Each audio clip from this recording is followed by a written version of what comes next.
And we're live! Hello all, and welcome to the INVICTUS stream. My name is Mr. Harlan Guthrie, and I am here with the lovely Mr. Justin Thomas James. Hello. And the wonderful Ms. Jo Fallak. Hello. How are you guys doing this evening? Doing good.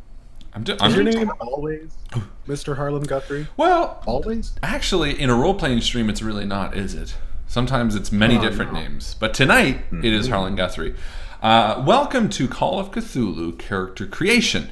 Next week, we are starting a brand new campaign for Call of Cthulhu, titled Call of Cthulhu Game 2. Yes, I'm clever at titling games. You wouldn't guess what number of Call of Cthulhu it is. It's actually like 4, isn't it? I know. That's the inside joke. But tonight we are doing something a little different as of late, but much more familiar in the days of yonder when we started this stream, which is a night where we're going to go through character creation together. And with you, the audience, we're going to talk you through creating a character for Call of Cthulhu 7th Edition. We're going to talk about the characters that these guys are going to be playing in the campaign. We're going to be talking about the campaign coming up. We're going to be talking about the last campaign as well. And we're going to be having a chill, tea-drinking type of evening with you, our friends, on the other side of the interwebs. Ooh. Ooh. That's not... Well... Cold tea. Cold tea. Yeah. So thank you for hanging out with us. Thank you for stopping by and saying hi. And I hope you have some fun and informative evening tonight. Maybe. Hope you learned something. Does that sound kind of like... Learn something about Call of Cthulhu, otherwise known as cock.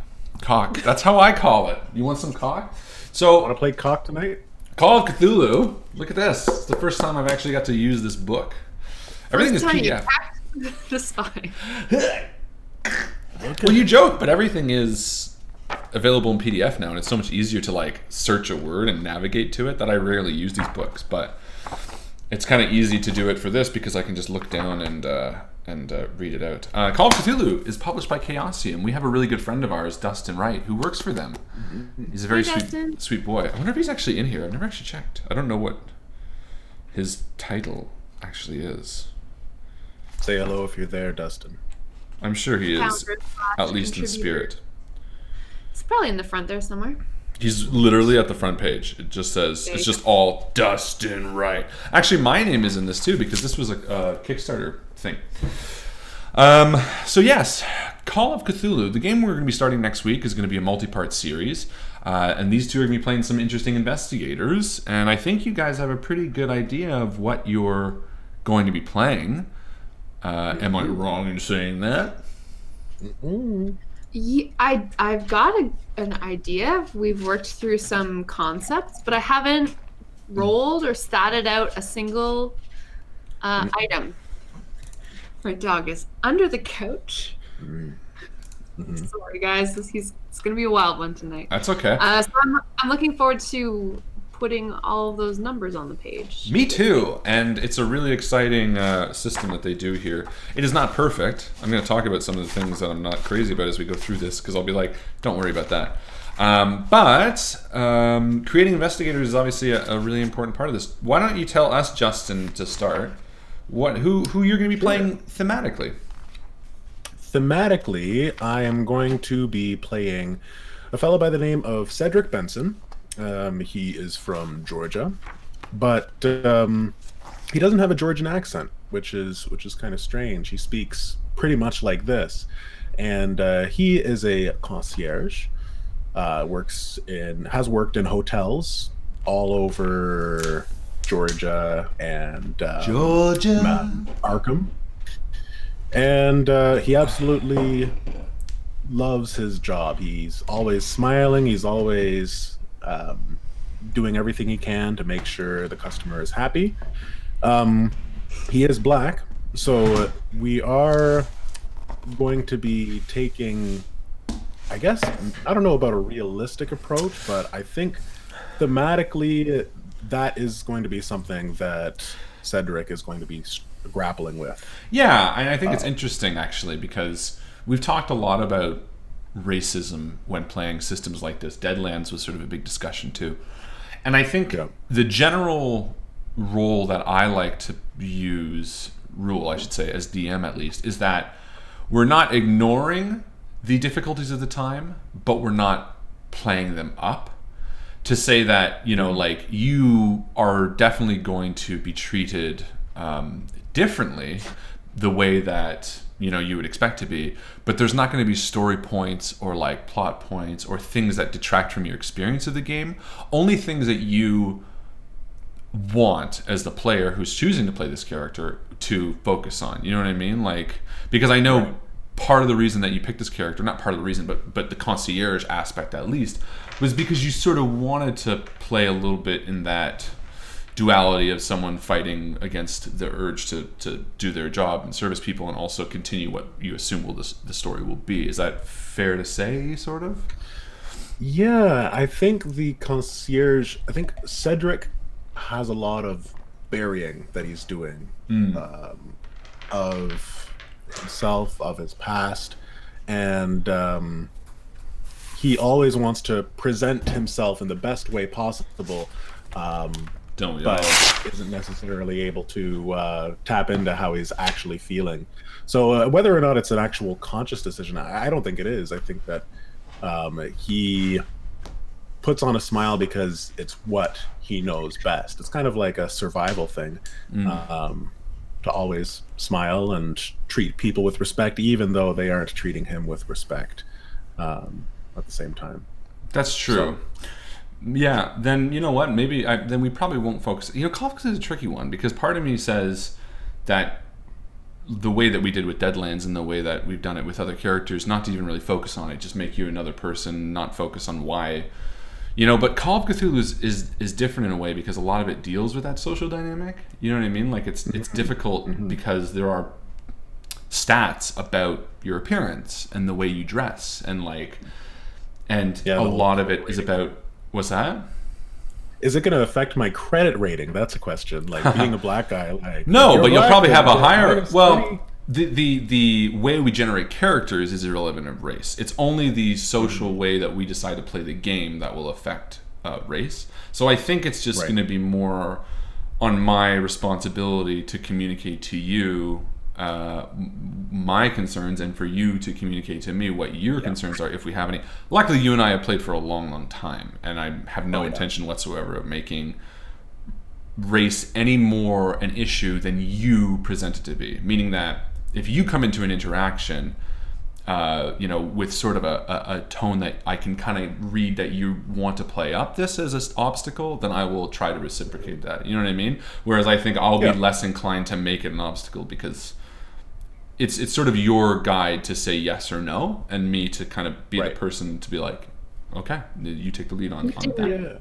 You didn't write this game in order to push the envelope in terms of like social issues. No, nothing in this game is dependent on race or gender or anything like that. It just might be an interesting. There are games for that. I just don't think that Call of Cthulhu is a good place. I think but I think the tricky thing is, the reason that this is an interesting conversation is because it's not just your race, but it's more your role that I think is going to play into the role, the sort of the, you know, being a concierge is a position where you're, regardless of race, you're going to be looked at, you know what I mean, in a way to be like, excuse me, come bring me this.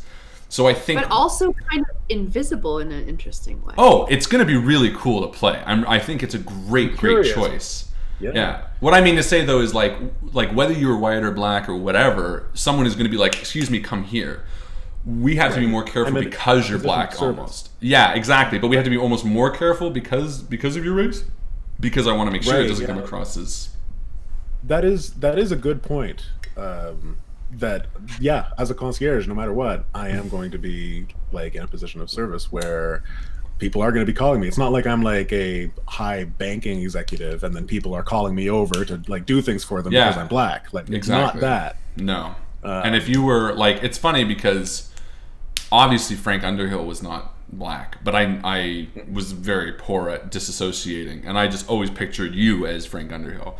And race never came into it. Well, I'm bad at, like, even though our portraits look differently, which is actually funny because someone commented on an old video and they said, why do they bother with the portraits? I only see these characters as the people playing them. And I thought it was a good point. I think it's really cute to do what we're doing now with the vignettes and doing a picture, because it's like how we envision it, but ultimately that fades the more we play these characters. So Right. Yeah. But I think at the end of the day, it does come back to communication. And I don't know if anybody at home has played Call of Cthulhu where this has been a discussion, but playing and like having trust, between each other to communicate when I'm feeling uncomfortable, or when like if he's not too sure, just like after the session or when there's a break, just to say, hey, like I kind of felt weird at this scene. Is it okay if we avoid anything, like this word or this type of language, and just focus on different aspects? Totally. And there are like a myriad of fantastic tools like the X card and lines and veils and things that, especially when you're playing with people that you don't know that well, that you can utilize, and you should utilize for your games, because ultimately the point of this is to feel like you're having fun. And you know what I mean? Totally. If you're pushing something in a direction that you're not really comfortable with, then you're not having fun. So I think that it'll be fine for me to navigate that type of setting, as long as my teammates don't choose characters who are openly racist. No, and that also is like a weird thing when you sit down with someone and they're like, why are you pushing this so hard? I also think it's the more you know the DM, like if it's a friend doing this versus someone you don't know at a convention making this weird sort of storyline, it feels a lot different too. You're like, I don't know you. I don't even know deep down what you really feel. Are you just doing this because you're weird or whatever? So like, I don't want to like pull the spotlight too much, but that's really common in terms of being a woman at a table and experiencing sexism, because the whole like grab a barmaid and have some fun totally type is so common in fantasy tropes, I guess. Very much so, yeah. It becomes like, oh well, that's just what my character would do. I'm not a misogynist, but like my character would just act like that because I'm like the big strong orc barbarian or whatever. Like rape is kind of like tied into the whole half orc story almost in a lot of ways. So anyway, it can get into a lot of uncomfortable places. And I think what we're all trying to say is we trust each other enough in the realm of our friendships and being role players that are experienced with each other that we're going to be able to tread these kind of like thin ice type topics and play these arenas without hurting anyone's feelings. Well, and that's an important takeaway from this, that watching us is different than like we might play a scene that I know Justin is going to be more comfortable with because he trusts me and I know him. If you're like, well, okay, and then you go home and you play it against someone that you don't know in a similar way, you like don't do as we do as we say type thing. What's the saying? Because there's a lot of trust when it comes to like stories. Man, my hair's not playing tonight, and we trust each other. What's that? So here looks great. Which way? Should it be left or right? I'm gonna go right in the middle. I'm thinking right in the middle? That's like a Jimmy Neutron type look. Hello. Jimmy Neutron. Right? So what is this thing? I don't know. So that is Jimmy Neutron. Cedric Benson. Joe, why don't you tell us just a little bit about your character, a little taste. Want a little snippet? Just a little a snib. A little snib. We have not yet heard from Petra Artemis Saltzman, but she will be the PC that I will be playing. She's a high-class dame. She's an heiress of the Northwestern Paper and Steel Saltzmans, so she's got a little bit of breeding in there. She likes the finer things in life, and yeah, I don't know how much else I should be letting on. Hey, listen, you have no obligation. And beyond that, as we're rolling up our characteristics and you guys are assigning them to different points on the spectrum, you can use that as an advantage to talk about why your character might have a higher whatever. So that's a good thing. Okay, Jimmy Neutron's not working for me anymore. Let's just go. So yeah, me neither. I'm right. Oh, yeah, just boy. like So, Call of Cthulhu character generation consists of 5 steps. Generating your characteristics determine your occupation, decide skills and allocate skill points, creating a backstory, which you guys have basically already done, and then equipping your investigators. So let's start with number 1. Does everyone have a sheet? I have a digital version. That's the way to do. That is the way to do. So first and foremost, grab a junk piece of paper because you're going to be writing down some numbers. Got it. Got it. I almost just reached into a candle. Nice. Perfect. Just hold this fire here for a second. Oh, I can't reach my paper. Got it. Perfect. So write these all down on a piece of paper first. You're going to roll 3d6 multiplied by 5 for each your strength, con, size, dexterity, appearance, and power. Cool. So do you want us to do this live? Yeah. Frig, yeah. Frig! Yeah! I'm the only one in INVICTUS right now. I have real dice. The only one. There can be only one. In fact, I have the beautiful red die that I am pretty positive. Oh shit! Now I'm wondering who gave this to me. Michael and Brianna gave us the Lego men. Chris Sparks bought me the lovely D60.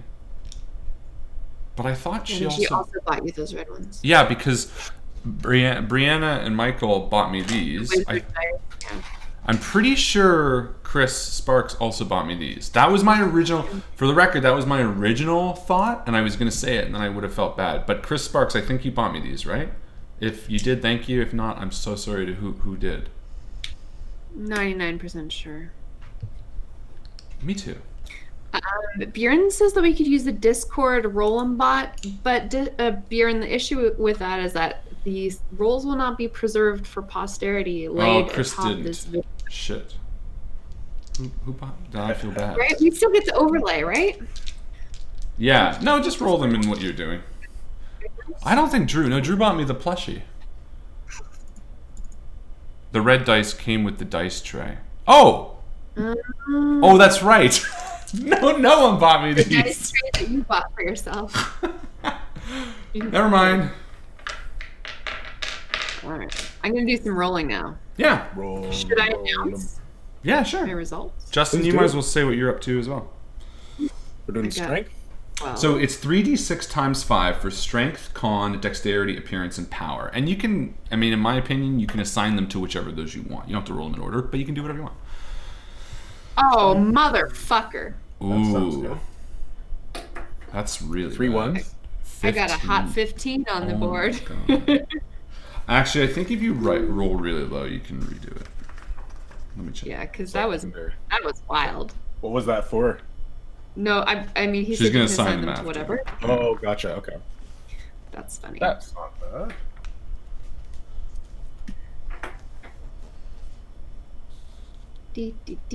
Overall, I'm not doing great. Me, All talk. I'm average at best. Ooh, never mind. I'm going down. Ooh. 6. Oh. Okay. Come on, 18. That's not an 18. Oh, but it's not bad. Roll again. Okay. So, what are the rules about rolling extremely low, Harlan? If you feel that there are too many low rolls, you can roll an extra 1d6 and share out the extra points among the lowest dice rolls before multiplying by 5. Mm-hmm. Meaning that you could have a potential, you know what I mean? Like you could up your 15 to a 20 if you wanted to. Or something. So, from my brief calculation, and I'm just going to repeat it, but I think an average total score among all 6 would be 270. So how about if we substantially have a lower average than 270 total? Maybe we can look at adjusting something. You can definitely do a point buy option as well. The only difference is, So here's the thing. You roll for those 5 stats for that standard 3d6, but you're also going to roll for your size, your intelligence, and your education, but they're different. They're 2d6 plus 6. So, you said size is 3d6 times 5. No, strength. Sorry. Did I say size? You said strength, con, size, dex, appearance, and power. Sorry, strength, con, dex, appearance, and power. So we only have 5 stats that we're rolling for with 3d6 times 5. Yes, and then size, intelligence, and education are 2d6 plus 6. I mean, if you really want, again, you can do the point buy, which is basically 460 points spread out among those 8 characteristics. Size, intelligence, and education are 2d6 plus 6. Plus 6. 2d6 plus 6. But honestly, if you want to do the point buy, I'm more keen on having you play characters that reflect you than, you know what I mean, than rolling for them. But if you're watching this and you're creating a character with us, you can do one of these 2 ways. So again, just to recap, you can roll 3d6 and multiply them by 5 for your strength, constitution, dexterity, appearance, and power. And then roll a 2d6 plus 6 multiplied by 5 for your size, intelligence, and education. Or you can take 460 points among the 8 characteristics and divide them as you wish. It's recommended the minimum value of 40 for intelligence and size, although they can be lower if your keeper agrees to them, and no characteristic can be lower than 15, obviously.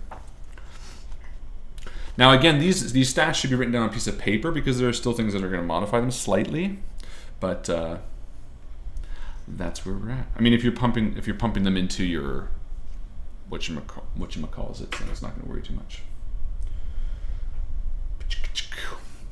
There's also a few other ways. Those are the 2 that I think are the best. You can also do quickfire method, which is like allocating 40, 50, 50, 50, 60, 70, whatever to each one. They have a lot of options for actually rolling up characters, which is nice. There's one that literally just says start over. It's like if you don't like the dice rolls, scrap them and start again. That's good. I like that. Well, you can. Do it. I want to stress that these die rolls are not as important as, say, in D&D. This game is much more focused on the way you are choosing to play the character than the way you are forced to play them. I think the point buy, in my opinion, is the way to go about it, but rolling is really fun. So if you guys want to keep rolling, I'm happy to do that too. I'm going to stick with rolling, but Joe, if you want to switch over, No. go by me. Nope. All right, now I just have to do math. Some very bad numbers. Oh, no. Well, let me tell you this while we're doing it. What ages are you guys? 32. I'm are 23. That's funny. You are 23 and you are 32. Okay.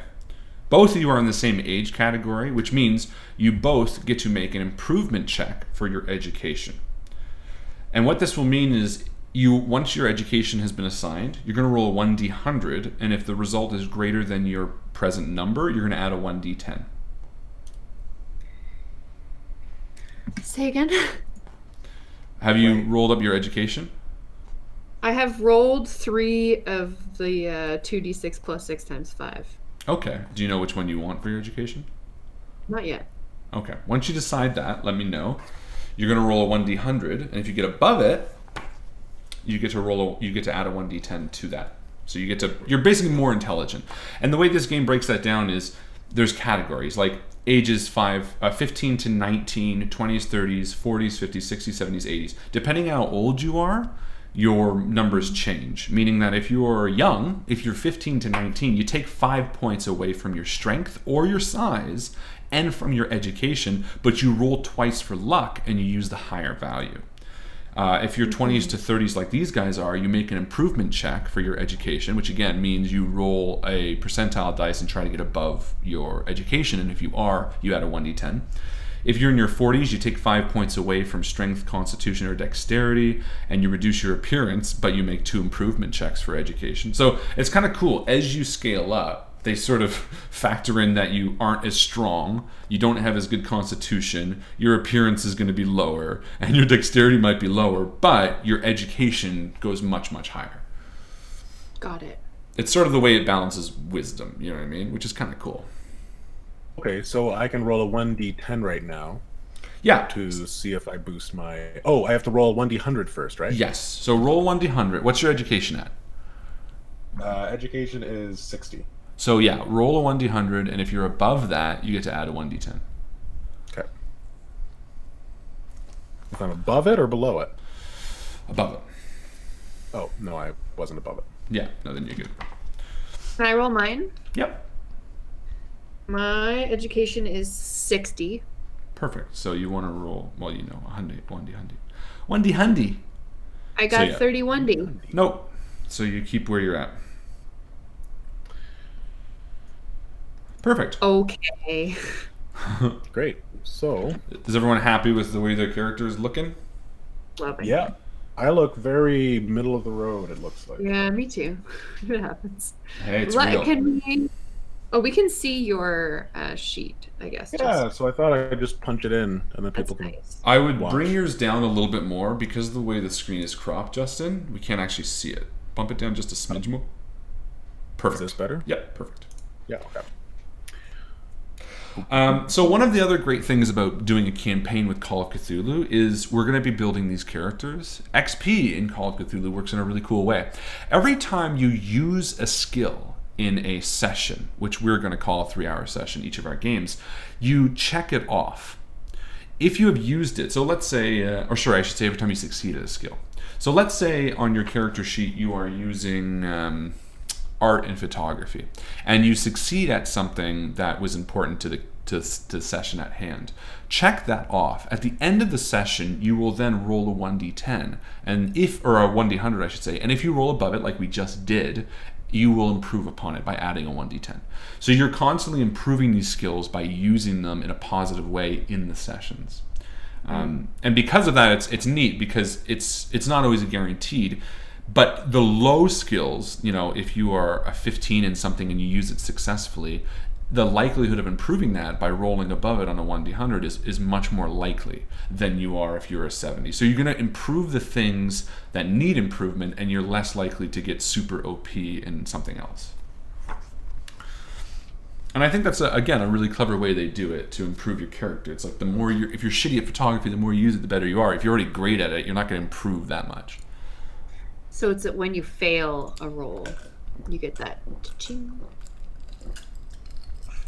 No, when you succeed at it in a session. Why? What do you mean? That just seems... I like failing forward. Yeah, but then It's you like, just... Oh, you did do great? Well, then you can have a chance to do better next time. Fair, but at the same time, if you're like taking shitty pictures, it's unlikely that you're gonna start taking good pictures. It's like, I think it's more like when you get to like level 70 in photography, if you take a picture and you succeed at it, then you've got a chance to do better. But if you take a picture and fail, then that kind of simulates that you've already learned so much about photography that you don't really improve at it. Yeah, and when you're really low at it, if you're like a 15 and you like roll and you succeed being really low, you're like, oh, like that was a fucking nice picture. I'm gonna do that again. So it's more, you kind of like learn something from it, but then rather than just keep taking shitty pictures. I could argue it either way. Oh wait, yeah, no, it is definitely either way. Because like if you're shitty at taking pictures and you've only got a 15 and then you fail, it's like, well, you're I guess I'm still just really bad at photography. You're just going to you continue would being bad forever. learn. Yeah, that's true. But if you do take a good picture, then you have a much easier chance of boosting it. But to me, Because that then- just reflects like, oh, you're actually better than this stat gives you credit for because you did a good job. We're going to give you points for that. Chance of... Yeah. I don't know. True. Well, hopefully you won't be failing at important things anyway. We'll see. We'll see about that. I think it'll be fine. In fact, they might have changed it. I know that was sixth edition. Let's just check while we're here. Oh, no. You know why? Because they have luck now, which means you can bump a roll to succeed. I just rolled at 80 for luck. Oh, wow. Good job. But I think that also fudges it a little bit, because like if you're shitty at photography but then spend 10 points to get above and succeed, you know what I mean? Like, because luck exists and you can use it like a cost point value that can be sort of rebought. Also, you can push rolls too. I forgot. Well, see, that's the thing. Okay, so here's another reason why I think it's not so bad to fail. You can push rolls in this, and you can spend luck. So if you're just below it, you can spend luck to get above, then you succeed, and you can grow better at it. Or if you fail at something, you can always push a roll to double down on it. The results that could go wrong are worse, but you also have basically 2 chances to succeed at every roll you want. So those 2 factors kind of make a lot more sense as to why these rules are in place. I forgot about those 2. They're pretty important. What's the rolling mechanic for luck? I don't know. She just rolled it. Why did you roll it? Oh, because I'm reading the handbook. Oh, there you go. Yeah. It's another 2d6 plus 6 times 5. Same as 3D. it is for luck is 3d6 times 5. Okay. Oh, I'm reading the Call of Cthulhu 7th edition Investigator Handbook. Really? Page 45, it says luck. Roll 2d6 plus 6 and multiply by 5. I'm looking at the Call of Cthulhu 7th edition. That's Keepers, and it says right here 3d6 by 5. That's funny. Multiplied by 5 for luck, 3d6. Well, I got the Keepers here too. What page is it? 45? Yeah. I'm going to send an angry letter. Cool.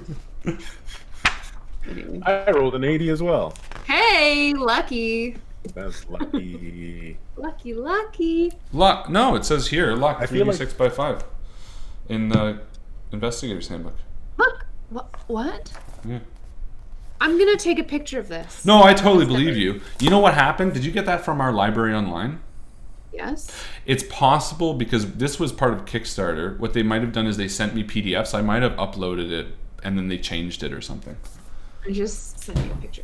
Regardless, keep 80. I don't care. I'm just the great luck debate. Yeah, no, I just want to know. I mean, if people are watching this and they're going along, they're going to be like, just want to make sure they get it. So beautiful. Justin and Joe, in case I'm not sure where you're at, but sanity points are going to equal your POW characteristic. Magic points equal 1/5 of your POW. 3d6 by 5. 1/5. Oh my god. Wait, 30 divided by 5. Oh my god, that's your sanity? No, that's your magic. Sanity equals your POW. Magic equal 1/5 your POW. 3d6 times 5 for luck. Hit points equal your size plus your con divided by 10, rounded down, just to make it extra confusing. My sheet automatically calculated that for me. Oh, good. And then circle the result in the boxes of this section. Yeah, okay. I did it. Whenever I see POW, I think of Batman? Mario. Oh yeah. The POW buttons when you're doing multiplayer. How great would those be in real life? Versus mode. What? How great would those be in real life? Just POW and all bricks turn to gold. And everyone falls on their back. Just like entire buildings. Oh, that would be horrible. It would be really entire, bad. like brick buildings just collapsing to the ground and everybody inside falling to their deaths. Getting smothered in gold, actually. Your move rate is if both your dexterity and your strength are each less than your size, then you move 7. Mm-mm. If your strength or dexterity is equal to or greater than your size, or if they're all equal, you move 8. If your strength and dexterity are each greater than your size, you move 9. If one is greater, you move 8? Yeah. Okay. Mine was calculated automatically. So was mine. Oh, perfect. Well, there you go. What? The real question is, do we get an equivalent of the journal? Asked David. What are you talking about? The journal that Jared Coombs did? Coombs' journal. Well, that was Jared's decision to do. That will be up to you guys whether you want to do a journal. Oh, you mean that they communicate to them? Yes, you'll have to see. Tune in. Tune in, same bat channel. Fuck you. All right. So then Okay. I guess next. Next is your occupation. Choose an occupation. Rich. All right. Bitch. Bitch. Just a rich person. So I have some samples. I'm gonna read off some samples. Okay. Okay. I think you guys have already chosen yours for the most part, but we have antiquarian, actually, I think I did.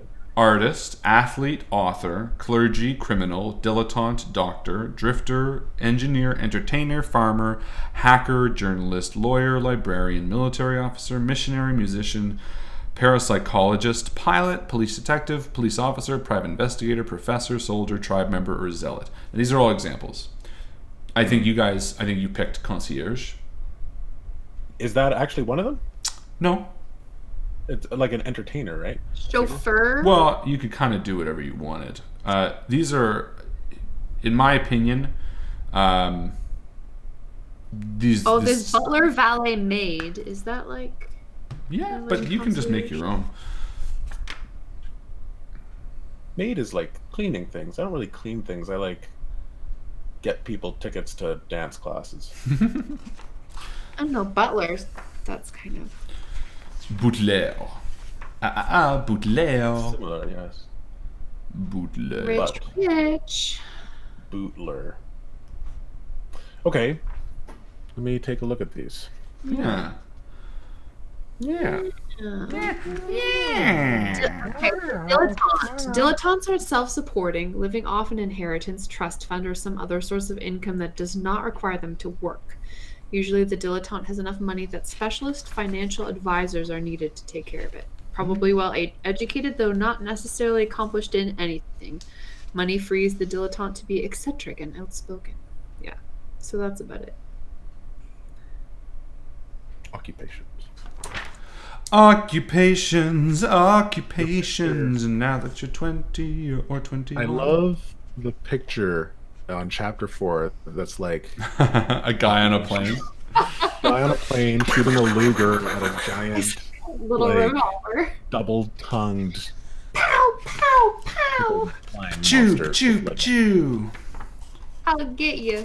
Bugaboo That's bang. what I do. Bugaboo bang. this is what I do, little Jimmy. Wow. So, occupation skill points. I get my education times 2 plus my appearance times 2. Hopefully you're attractive. That's my highest score. I'm a pretty dame. That's all I do is I See look that good. face? What's this face? Do this face. I'm a pretty dame. Yeah? Did it work? Did I do it? I'm a pretty dame. Oh, I didn't mention I have a cleft palate. Just kidding. I love I it. don't. Well. Not anymore. Exactly. Justin, did you figure out what you wanted? I mean, again, here's how I would do it. I would pick a profession closest to yours, take the skill point generator, and then pick 8 that most apply to you. And if you want to do the same, Gotcha. Joe, I think that's totally fine too. I mean, yours are pretty specific to what you want to do anyway, so you probably wouldn't need to pick 8. Like, you talked about being equestrian, you talked about arts and crafts, you talked about firearms, so all these types of things are pretty on point. But I would use the generating statistics of your nearest skill. Yeah, so sorry, Justin. No, go ahead. Oh, fucker. I feel like so now I've generated my occupation skill points, of which I have 260. Beautiful. My credit rating is 50 to 99. Yeah, And so then I you- have a number of skills. And then you have a number of skills. Yeah, so now you assign those 260 points on a point in a 1-by-1 basis to all of those, including your credit rating. Your credit rating is But- going to be But only the occupational skills and my credit rating? Or Correct. can it just be any of them? no. You do that first, and then you're going to have secondary I can- skills. I'm pretty sure. Right. Let me just That was my remind question. myself now. Yeah, because I'm pretty sure you do your immediate skills and then you flush out the secondary stuff. But let me just check. like your personal interests is what they would call it.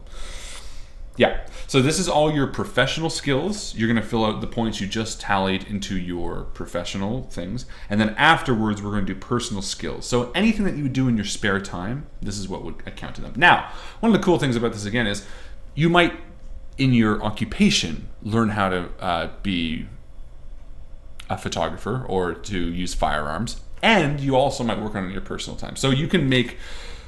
put 20 points from your first stat block into firearms and then fill out another 20 from your personal pool. You don't all have to do one or the other. Okay.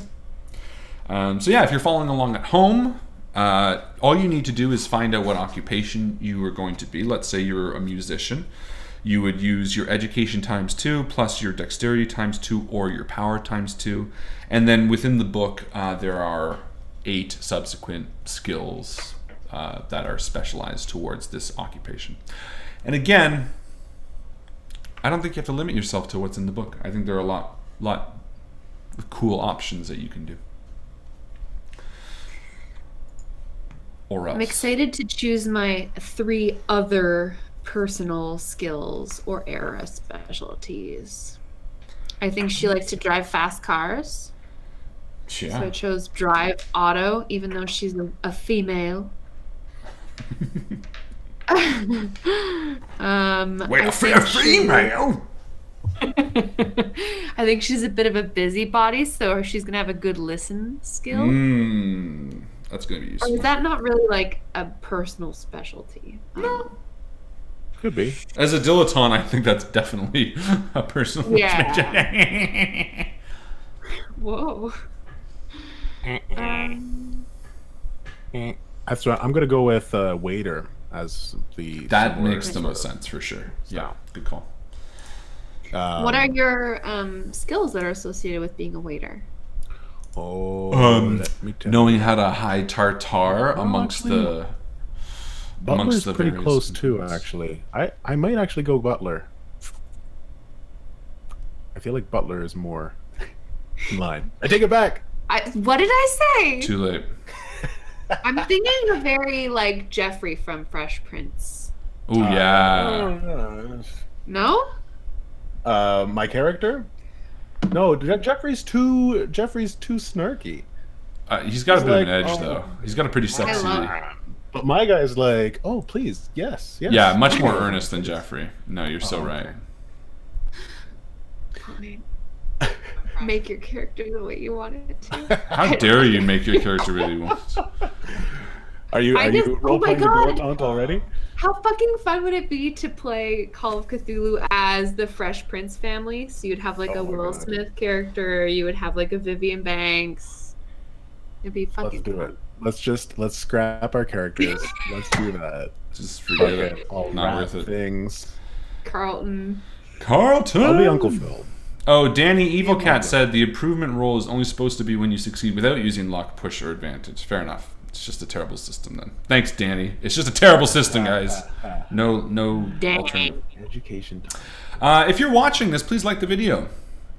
There are 41 Yeah. people watching and only 23 likes.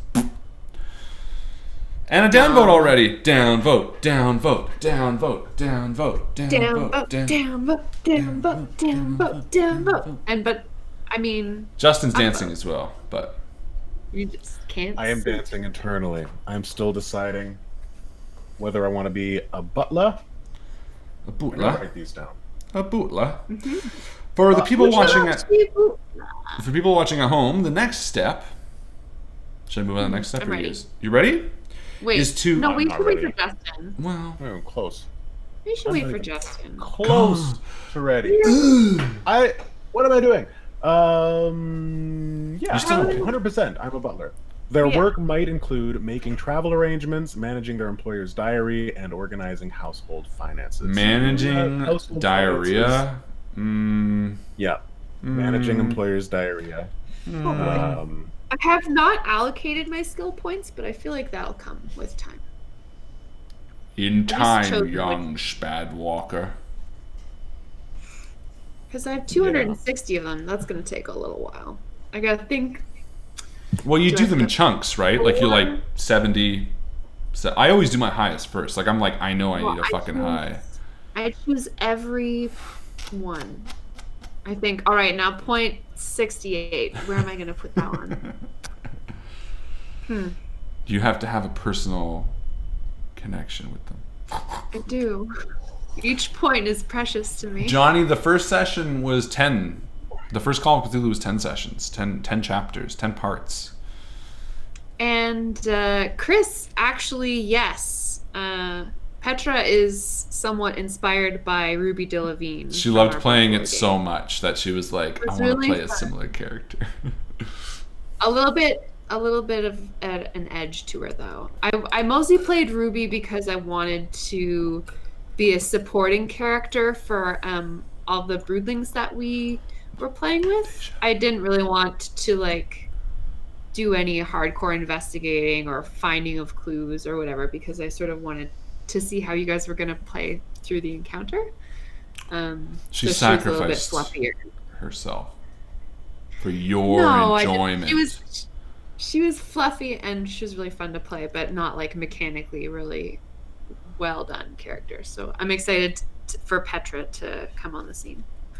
I think she's going to be almost a mix of both. I think she's going to be fluffy at times and then have a real strong heart at times. I think you picked a real good character. Thanks. I think you did a real good one. Justin, tell us all the things your guy's good at. Tell us what Cedric. Or are you not assigning them now either? Skills. Oh, I haven't assigned them yet. No, but just pick which one's there. Yeah, so I ended up going with waiter. Okay. I got more points that way. Sorry. You're funny. What are your skills? My skills are accounting, arts and crafts. Any. I don't know. What would be a good art or craft for photography? Because of all the people that'd be like, "Excuse me, can you take our picture?" Oh. I'm thinking about the time that Cedric has to himself, like what you do. Are you like? Do you do scrapbooking? I could totally see him being a painter. A painter. Like doing watercolors? Couldn't you just see him going? I could see that. Couldn't you just see him going back to his room and like locking the door and like taking off his jacket and like peeling back like this little canvas that he has, just this tiny little homemade canvas almost, and him like dabbing and painting quietly, and like I could see that. And because we're doing it's at sea, right? We're going to be on a ship. Like I imagine you like looking at the porthole and doing little seascapes. And then, dark, oh my god, I picture him like painting little things and then like looking away and then looking back, and he's like painted something like more sinister, and he's like, I don't remember. You know what I mean? Like little like. I'm with you with painting. Cute. And he's like, and then he like crumples up the painting. Yeah, embarrassed almost. Yeah, burns it. I also have an art and craft. I think mine actually might be photography, because I feel like she would have access to like equipment and shit. Definitely. Nice. And that's like kind of modern. Like a big Cheers. selfie stick, like they did in the trailer for the. But like the camera's like this big. Yeah. That's good. Good. And everyone has to be underneath a light blanket for some reason. So yeah, allocate your points, and right now. Well, no, you can do whatever you want, but I'm gonna also move on to the personal interest skills. Yeah. So to Let's move on. to calculate your personal interest points, multiply your intelligence by 2, and then allot these points to any skill to round out your investigator. Don't forget fighting and firearms. The number for unarmed combat is your brawl skill. Points not allotted are lost. I have 130 points to allocate to any skill. Great. You guys are way faster than I am. I haven't. I mean, I'm not allocating any of them. Yeah. Should okay. I? No, you I feel can't. like Well, that's yeah, gonna you be should. kind of tedious. No, you should do it while I move on, because the rest of the stuff you've already sort of done. Okay, so let me 'Cause, get like- my handy dandy iPhone out. And So I'm gonna- six will be your combat values, which we're going to come back to because you guys are allocating your points. I'm just talking to the audience at this point. Okay. 7, at this point, this is where you would fill out your additional background and your portrait. Now, both of these players have done both of those for the most part, but you want to give your investigator a name. Write out his or her age, sex, occupation, current residence, where they grew up. The blank box provides a space for your investigator's portrait. This is, in my opinion, the best part of this system and the best part of this game. I like Call of Cthulhu because I said earlier that it's to me one of the most role-playing systems. I love D&D, I really do. I'm having a great time with Adventurers League that we're playing, and I had a great time doing a lot of stuff. But it seems more often than not, unless you really push for your backstory, it's irrelevant. A lot of your stats are sort of meant to be more combat-based than background-based. Whereas Call of Cthulhu rolls your character a lot more based on their personality type than how well they're going to do in combat or even in the game. It can be frustrating at times because like you might have a 70 in photography and never come close to a fucking camera, which we've played games that's happened. Someone's like, I'm going to have a 75 in car driving, and they spent the entire fucking thing in like, a plane or something. Of course it happens. But I still love the idea that when you are picking your skills, you are thinking about your person. You know what I mean? You're thinking about what they do in their day-to-day, not just how good they are with a bow, but like we just talked about, what she does in her spare time, or what he does when he's like running the numbers at the end of the day. Does he have accounting? We're playing a game on a ship. I'm choosing Drive Auto for one of mine. I will be... Let me just tell you this. Let me just tell you this. This is a globe-trotting adventure. This is not a one-shot. If this is a one-shot, I would be like, well, I want you to make a character that represents you, because let me tell you, you are in for the wildest ride of your fucking life. Woo! Wild ride! That's slow motion head blow up. That's slow motion head blow up. So yeah, additional background information and your portrait. These are the important things. These are the fun parts. And then number 8, which these guys have also already done, create your backstory. If I am running you in a Call of Cthulhu game, you better come up with a backstory. And if you are watching this because you're preparing for your friend's game or you're running your own game, really put some time into thinking about a backstory. And one of the things I always like to encourage my players to do is not just think about the perfect crystal version of what your character is, but add some fucking murk in there. Add something that they regret. Add something that they fear. Add something that they dislike about themselves, or a flaw. Because characters are really boring if they're like perfect, and otherwise I'm just gonna assign something negative to you. And it's much more fun to like make it personal and be like, oh yeah, like I watched my younger sister drown and I did nothing about it. You know what I mean? Like, I loved it. And I loved it, which would be a great fucking character angle, especially being on a ship. But my point is that if you are making a backstory and you're coming into your session with like a character that's like, a great character that you like really much, add something in there that makes them a little flawed, because and then obviously let your GM know, or give yourself a chance to work it in naturally, because that's a thing that is really, really fun. And Zia gave the example of giving myself a fear of slugs and snakes, and I would say yes, but go bigger. I would do something that would hurt your character to reveal, that makes them a lot more flawed. A fear of slugs and snakes is great. Don't get me wrong. I'm not downplaying Zia's talent for creating a backstory. And in fact, that's probably an honest fear. But having something that's really juicy gives the opportunity for so much more. Maybe the GM wants to bring you to a dream sequence. Maybe they want to play it in your nightmares. Maybe they want to have the other players find out about this information. It gives a lot more story elements to both the players and the characters. So think about that, along with all the great background, what they do in their day-to-day, their ideology and beliefs. Think of a flaw. And that, I would say, is the one thing in this game's character creation that they don't accent enough. The darkness in this game. It's a game about madness. There are literal tables designed for having manias, for having, like half these I can't even pronounce. Automania, that I can. I know kleptomania. Animaniacs. Animaniacs. Bark. It's a game that's really meant to be dark and play with your mind. So start yourself off with picking something that you're going to have. So that's 8, creating your backstory. 9, you are determining your finances. which is your cash and assets, which we're going to do after as well. Then your gear and equipment. Then finally, your connection to the fellow investigators. I like to leave that last part blank until the game starts. That's not true. I like to write the names in there. That's not true. That's different. I'm thinking of D&D when it says connections. That's the part I like to leave blank. Do you make your backstory private, or do you tell it to the keeper and the other players? Shark, that's a great question. There are two ways to go about this. My favorite way to do it, and the way I'd recommend, is tell that pristine backstory to everybody. I think it is perfectly fine for you to talk about all the good that your character is. My character is a police officer that works for the Arkham PD. He got the Medal of Honor when he dived in front of a bullet for the mayor. He has a wife and kids, and he has a smile that can charm the city, and he's thinking of leaving and joining the law office. That is the story that you should present to everybody.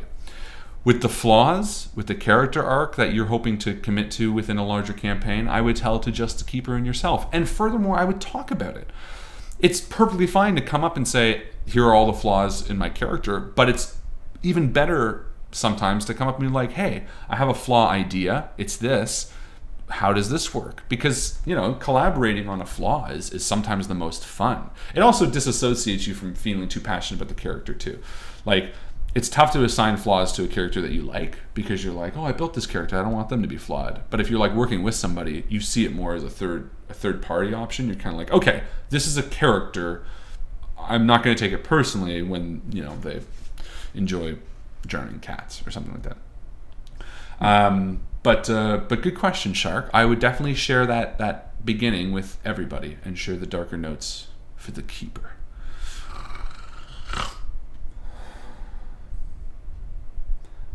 Chris shared ours before the game started in Buffalo. Yes, but I think you guys still shared it one-on-one to me. You shared your flaws with me, but you talked about your general characters. You just created a character last night. Perfect timing. Gotta think of some good flaws. Damn straight. Those flaws. I mean, honestly, I would say the darker the flaw, the better. I think one of the best parts about doing a flaw is to make it something dark that doesn't define your character. AKA a mistake. You're a kid and you call the cops on some guy and he gets pulled out in the street and fights the cops and gets shot. You know what I mean? Something like that, where you would feel remorse, and that if it came out you would feel terrible, but it doesn't completely change the way you play the character. To me, that's the fine line. Some people go flaws and they're like, oh, I killed a kid. And that's fine too, but sometimes that's a tough thing to come back from. If there's a point in your campaign, just like killing a kid's fine. Yeah. Well, I mean, to say like there's a point in your campaign that comes out, it's just going to change the dynamic of the way everyone interacts with you. You know what I mean? Like it's really heavy. Mind you, I guess we sort of did something like that in the first campaign, but that was planned and that was purposeful. I think Drew had the best ones, but he was playing off some things going on. Yeah, that's true. He did have some really good flaws, actually. I remember he talked really, really good about that. Really, really well about that.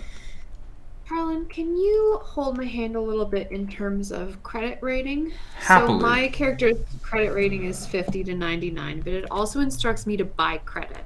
Correct. With my skill points. How does that work? So basically, normally, like your credit rating is a skill that you would buy like anything else. Your credit rating starts at 50, and you can assign points to how high you want it to be based on however many you want.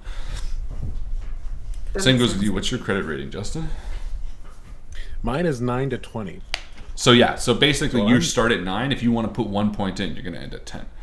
And you can't go higher than 20. And I can't go higher than 20. Yeah. Correct. Interesting. Yeah. So that's I'm just leaving that at 9. I'll use other ways to get what I want. Well, let me know what so your credit ratings are done?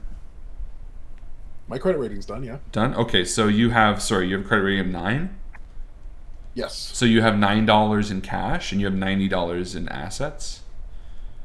And you have $2. Right. And your spending level is $2. Sounds So $9 cash, Yeah. which I have in my pocket. $90 of assets, which is the suitcase and my suit jackets. Yeah, that's perfect. And $2 spending, meaning the spending level basically means how much you would have on your person. And this is important in this campaign. This is something we haven't really focused on, but I want to.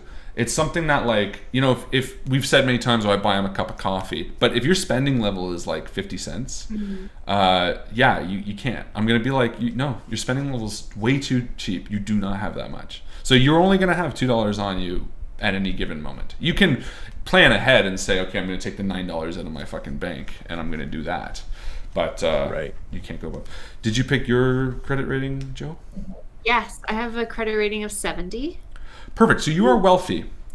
So your what's your actual credit rating? Sorry, 70. You said 70?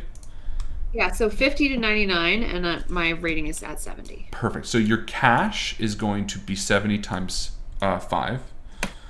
Great. Oops, which is $350 cash. Your assets is your credit rating times 500. So you're going to have $350,000. Is that right? Yeah, sorry, $35,000 assets. Meaning that this is in your name. You own a car, or, you know, whatever the hell you want. $35,000, and your spending level is $50. Meaning at any given time you're gonna have $50 on you. Cool. And that's in 20s money too. Yeah, so that's good. That's basically walking around with like $1,000 on you. Whatever. I just have 1,000. Well, to put in perspective, walking around with $2 is sort of like having like $40 cash on you. So like it's enough to buy, you know, a pizza and like some beer and like a 2 for a beer and like some pizza for friends. a couple DVDs. Yeah. Like whereas Depends how you roll. If you roll a natural 20, then you don't have to pay for pizza with friends. That's true. Oh yeah, you should. That's so funny. I forgot about that. I wasn't knowing what you're talking about. Well, that was actually really good. That was a very good roll. When we played AL, I bought pizza and I paid for the pizza, I should say, and everyone was going to pitch in $10 to pay back. And Chris, who is a notorious gambler, was like, "If I roll a natural 20." He's like, I shouldn't. Well, no, he was like, we should do a thing. And it basically came at that if he rolled a natural 20, he wouldn't have to pay. But if he rolled a natural 1, he'd have to pay double. And he took that bet. And anything in between, he would just pay what he's owed. So he failed. He rolled in between. He actually got an 18. And then, or no, a 19.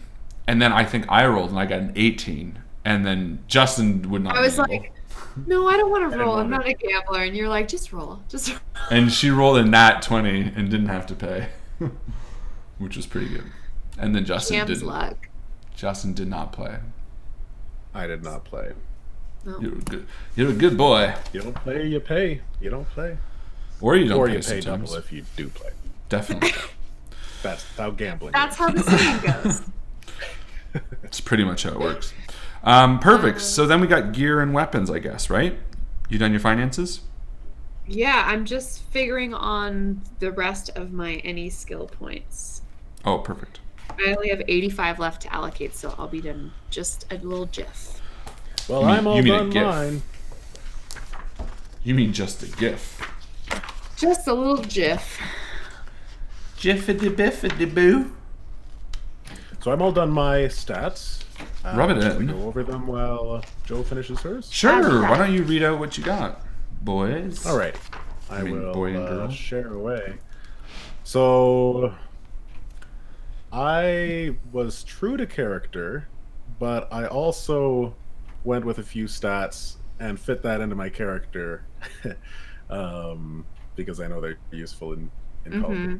You'd be a fool not to. Yeah, You well, damn as you can fool, see, boys. I'll start from the top. How about that? Let's do it. Opted out not to do any accounting. I don't know shit about money.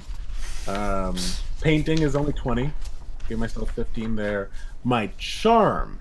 So I got no credit rating, but when it comes to charm, I have 80. Nicely You are a done. charming motherfucker. I am charming. That is how I navigate the social world. It's just smiling and getting people to open up about themselves. And that's what people love, right? If how to win friends and influence, people was a book back in the 20s, this character would have read it. It would have been his Bible. Dodge is 62. Fighting Brawl.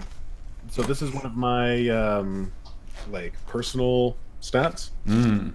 So that's something that I do in my spare time. I started taking to boxing. You start fights. I just start fights on the street. Smiling. Let's start fighting, motherfuckers! Yeah. So I just punch people in a ring.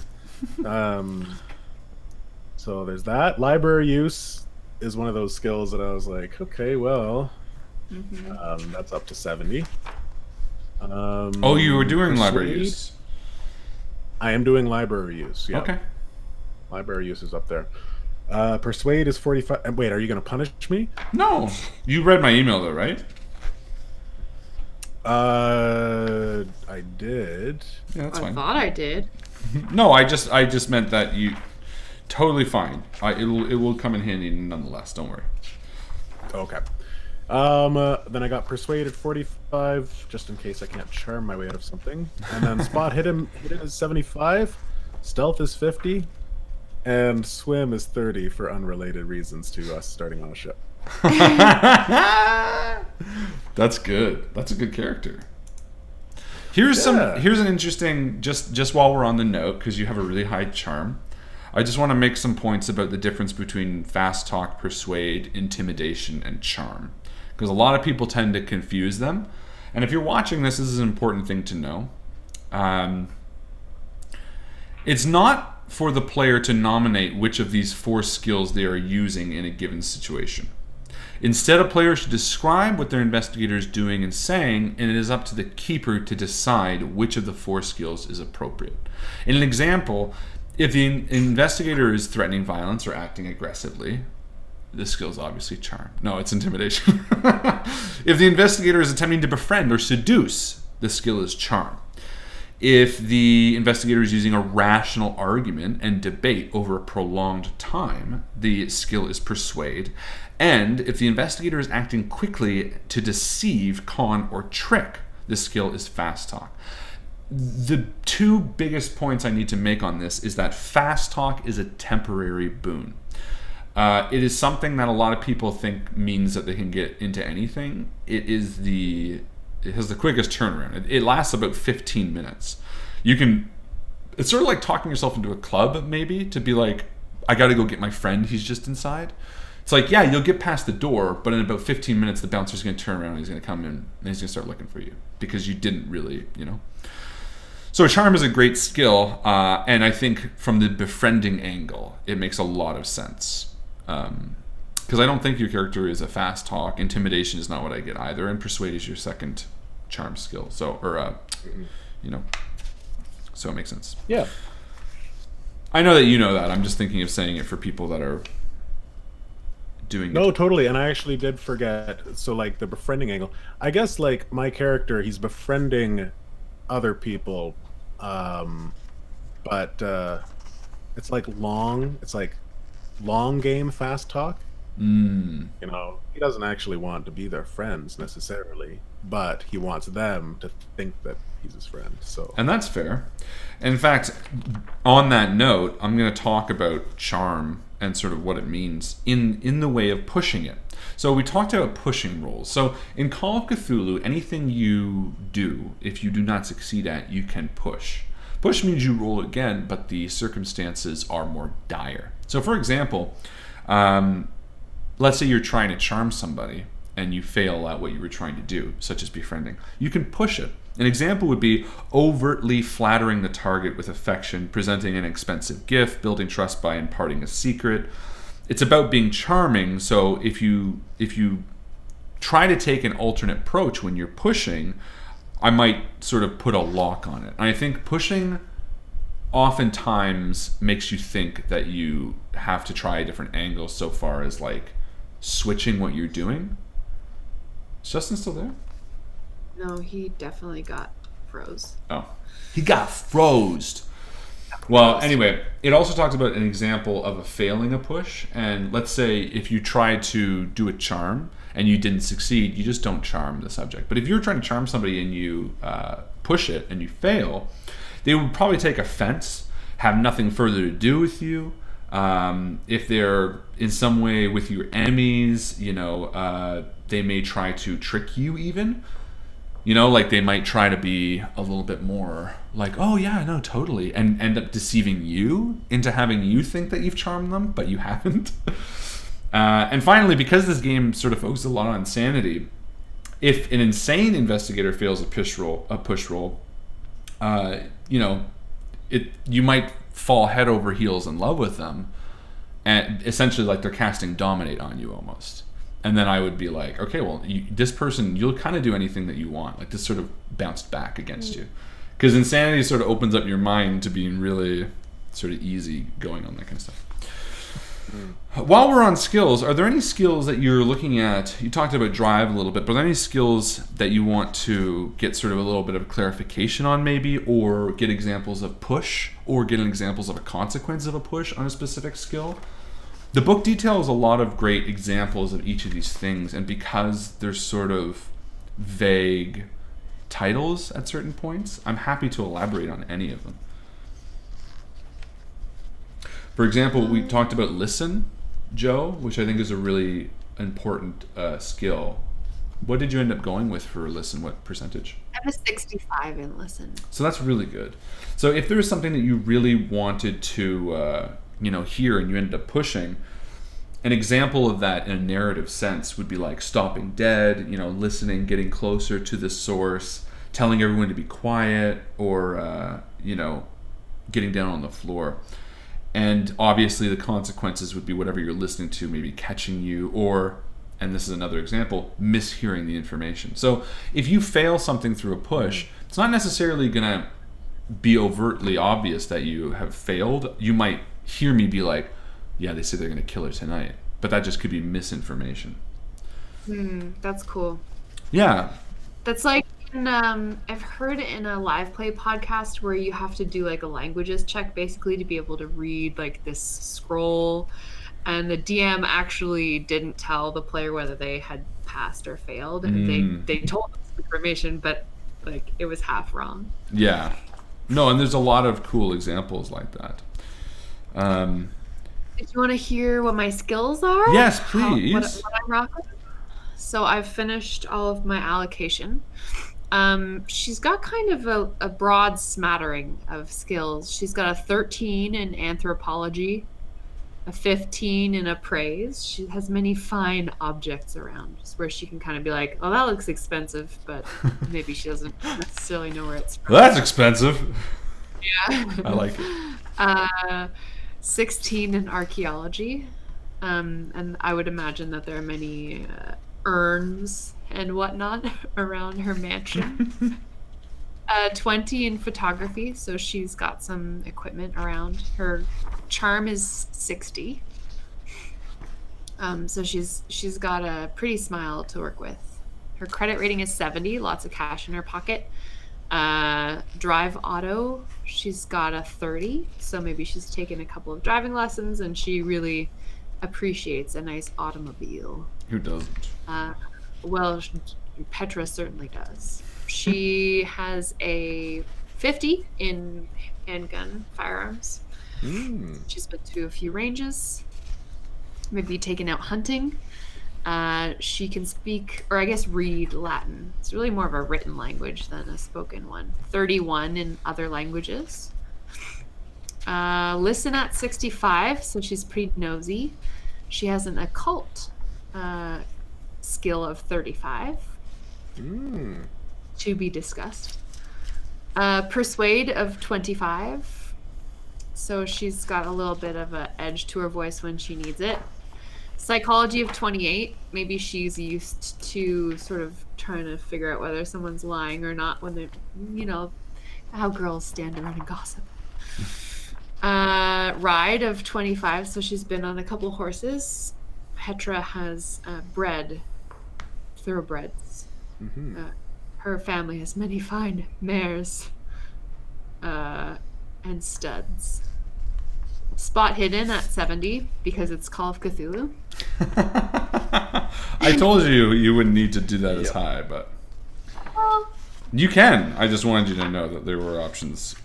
I think it's. I mean, I can allocate some of those elsewhere. No, but don't get me wrong. I want you to play the way you want to play, but equally, I agree. Spot hidden is sort of an overused thing, and I do want to diversify your characters to give you angles to do similar things. You know what I mean? But spot hidden is still a great skill. So. She's got nice shoes, so her stealth is a 40. And She's got nice shoes. That's why her stealth is good. Yeah, they're like soft. She's soft-footed. Felt foot. Maybe she's had a couple of ballet lessons, so she knows how to distribute her weight. That I like. Yes. And a swim of 30 because she's on a boat, motherfucker. And probably because her family has one of the largest in-ground pools in Arkham, Mass. You guys are funny. That's how you learned how to swim, huh? That's how I learned. So, you mentioned you have a 35 in a cult, which is interesting. So, a cult basically means this. The user recognizes occult paraphernalia, words and concepts, as well as folk traditions, and can identify grimoires of magic and occult codes. The occultists are familiar with the families of secret knowledge passed down from the Egypt and Sumer in the medieval and the Renaissance West, and perhaps Asia and Africa as well. Comprehending certain books may provide skill points of occult. The skill does not apply to spell books. Whether non-mythos magic is real or fraudulent in your game is for me to decide. Great. So how would occult maybe work in her mind knowing that? How do you see her knowing occult?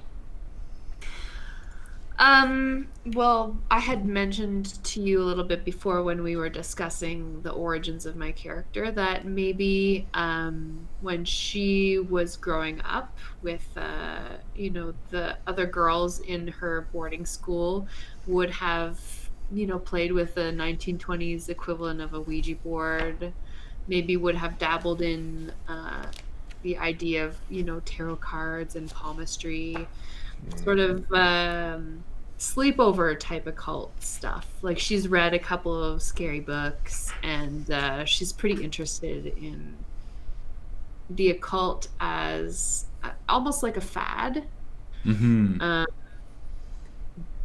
I think she's maybe got like a small private library that she reads when she wants to give herself a chill. So nothing really. She doesn't like. She's not telling anyone's fortunes, but she's got a little bit of darkness in there. Don't we all? No, I like that. That's perfect. Excellent. Great job, guys. I want to talk for a second about the chapter of the Investigator Handbook that deals with advice for the players. Now, you guys are seasoned and you know very well. But Call of Cthulhu has some really important themes that I'm just going to touch on super briefly. I've talked already about role-playing and how this game, in my opinion, really sort of accentuates that idea of like having a background and having a character background really matter to how you're actually designing the character. But honestly, one of the things I don't think is highlighted enough in this game, more so than even other role-playing games, is cooperation. It's a game that really relies on people coming to the table with the idea of working together. And how are you guys planning on tackling that? Oh, with our characters? Yeah, I'm curious how. Like, obviously, you don't have it in mind yet, but where do you see it heading? Like, how do you feel like you guys are going to get together? Well, I think there's a really natural classist way that our characters can interact with each other, and I think the more interesting part of the game is going to be when the relationship moves beyond just like someone who is used to being served and someone who works as a servant, essentially. Where probably Cedric will show himself to be useful in ways that go beyond the capacity of serving, just phone calls, and I think totally. Also when Cedric comes to realize that there's more to Petra, or less to Petra, than what she at first appears. Right. Well, I mean, there's that level of I wonder if our characters will ever get to a point of like recognizing that we both put on kind of a show. I don't know if do you kind of put on a show too, do you feel? Oh, certainly. Yeah. Certainly. Yeah, so I mean, I wonder if that's going to come up. It might not in this 10-part campaign, but if it does, that would be great. I think it really depends on how our characters meet. That's such a tricky thing as a GM to say, like it's easy to say like, okay, you've been adventuring for 30 months now, and but to actually facilitate a meeting that is part of the hook. I think the downside is it's a bit more handholdy at the beginning, but ultimately, to me, the way I always looked at it is either we start the campaign saying you guys have been traveling together, or I start it a little before that and just handhold you so that it feels that we're at that point and you still know each other. You know what I mean? And I find with Call of Cthulhu, trust is such a bigger question than in, say, like D&D. So hand-holding a little bit and being like, okay, you walk towards this area to facilitate that is just sort of an expedited way to just start at that point, but also let you know that this person can be trusted because they also came in that door, Right. I have a feeling that the dynamic might be at first Cedric taking on more of a subservient role, and Petra taking most of the shots, calling the shots, and then eventually things equaling out a little bit more as time goes on. I don't know. It'd be interesting. Also potentially, probably, certainly going to have a third PC. Oh yes, definitely. There's a third person to this. We're having a guest star for this campaign as well. Rob, a good friend of ours, and you guys will all meet him next week. So that will be an exciting facet to this dynamic. It's not just going to be Cedric and Petra. There will be to be named PC. He hasn't named him, but he has a pretty awesome concept that I think is going to be really fun to play with. I think it's going to be a fantastic. Right? What he pitched to me, or what he said, is that he was planning on playing a character that was heading to where you guys are heading to retrieve an uncle's inheritance, and he was ex-military. To me, it sounded a bit like Dr. Watson in the traditional Sherlock sense, for how he was like a military doctor and then got because he hurt his leg. That's what it sounded like. Yeah, he got exploded. It's exploded. So yeah, I mean, it's it's always tough. It's always tough to like say. I mean, honestly, the core tenet of cooperation. What? You're just getting crazy about exploded. The core principle of role playing in general is cooperation, but this is a system that you need it. If you don't cooperate in the system, it's frustrating for everybody involved. The other thing we talked about, and we talked about a little bit because. I can't remember who that was, but Shark asked a question about what to reveal to your keeper and all that kind of stuff. Is again, I think this game, because you are so delving into your character's backstory, and because you are really focusing on flaws and things you're going to be learning, and also eventually playing up insanities, you have to walk a really fine line between character knowledge and player knowledge. And I think we have a really unique opportunity here, because it's not just character knowledge and player knowledge, but it's also audience knowledge. We have a third dynamic where the audience might know something. For instance, the story that Justin narrated about Cedric. Meta, we all know that now. The audience knows that through and through. Cedric knows that. But Joe's character won't know that, but the keeper will know that. So, Joe is... and everyone but Petra's in on it. Well, but the neat thing is the audience will then get to see how Petra will react to not knowing that information, and how Cedric chooses to reveal that information in a way that the audience knows. It's really neat, So now when Cedric turns around from a door and shakes his head... to Petra, he's just maybe shaking off a thought. To Cedric, maybe he's just shaking his head too. But the audience, maybe they're thinking he's fighting a feeling within himself about that voice. So there's a really cool dynamic with this about that character knowledge. And are you guys worried about balancing any of that?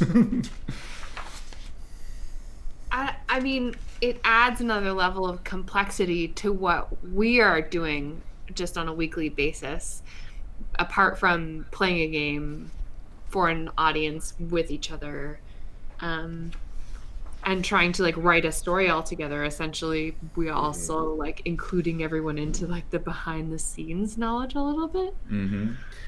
I think there is a bit of a pressure to it because if the audience knows the character, then I feel kind of beholden to act true to the character. Whereas if I didn't inform the audience about the character at all, I could kind of make it up as I go. You know, it might not end up being anything about like grandma or anything like that. It's just like, oh, now he's into driving cars or something, like just that's random, that just came up, you know. So it's a different experience than just improvising your personality as you go. It's more of an acting experience trying to fit the role that, you know, I've created, we've created and collaborated on and shared with the community. Yeah, you know? that's very true. There's an element of us being able to sort of write our characters on the fly that we almost lose because I mean, you can like mold it to a certain extent and make things more or less important, but right. With losing characters? Sorry. No, but you just missed Justin. I'm sorry. Yeah, I thought someone was at my door. I was just saying that because we've shared with the audience what our characters are like, now I feel beholden to act as my character. I can't just, you know, kind of create my character's personality as I go along and say, oh, that makes sense because that's my character true. This, right? But that's kind of fun sometimes to almost, it's almost more like being in a play where you now have a character that you have to fulfill rather than just let him develop over time. Yeah, it's a different, like I was saying, it's more of an acting experience than a improvise. Just improvise that whole word. Improvised experience. I'm just mixing it up. We make shit up. That is our theme. Perfect. It's a fun challenge. Yeah, totally. That's the hope. The hope is that it's always a fun challenge. So I talked about pushing a roll. Because you might be watching this for the first time and creating a character, and if you've made it this far, then you deserve to know how the game actually works. Basically, you roll a 1d100, and you want to get under your target number to succeed at whatever you're doing. There's also levels of succession in this. Succeeding, I should say. Meaning that each of these values, Joe, you said you have a 70 in... Spot hidden. Spot hidden, thank you. So a regular or normal success is just getting under 70. But if she makes it under half of 70, which would be 35 or lower, it is a hard success. If she makes it under 1/5 of 70, she has an extreme success. And these varying successes come into play in a few different ways. One, depending on how well you succeed at something, you might get more information. Two, when you're doing versus rolls, meaning let's say Justin and Joe were rolling to chase each other or run farther from a creature, the level of success means who did better, meaning that if they both normally succeeded, then they make the same distance. If one is a hard or extreme success, they are farther ahead, and so on and so forth. And finally, it also sort of depends on how much you want to accept the success. Should you? What am I talking about? I don't know. I always pick three things. I don't think I have a third one. That to me was always the hardest concept when I picked up Call of Cthulhu, was that rolling a high number is bad. Mm-hmm. And rolling a low number is good. I know. It's like golf. Fucking golf. I want to play the golf RPG. sometime. We're going to. Let's do it. Get super drunk and play golf. Next one shot. I've never played golf. Real golf. Let's just play the drinking game. Okay. Golf the drinking. Is there a drinking game called golf? Yeah, there is. I don't remember how it works, but I've played it before. I can't play. Must have been a good drinking Must have been a good drinking game. Oh, it was yeah. great. Exactly.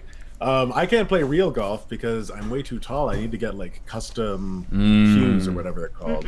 We'll just bring like toilet paper roll that you can fit on, or like paper towel just roll. like Yeah. kind of tape it to the end. Yeah, Oh, that's a great idea. I'm sure that will make the ball Like fly all the way across the wrapping paper tubes. field.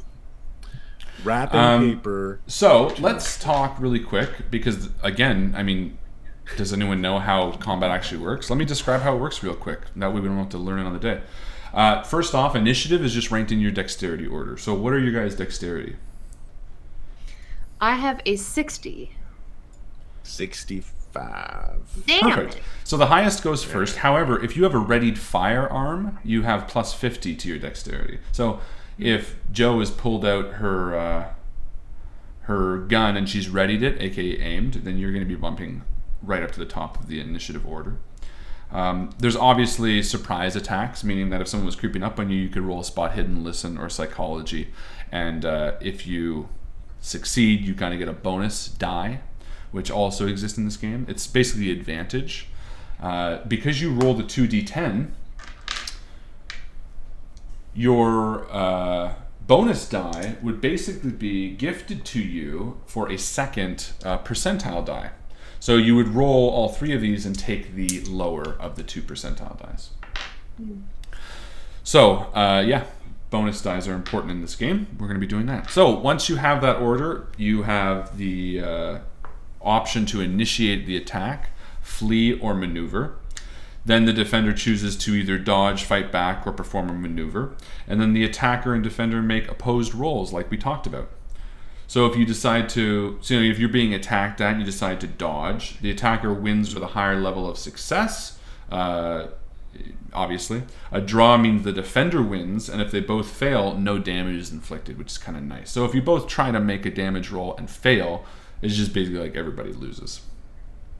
And fighting back, the highest level of success wins. A draw means the initiator wins.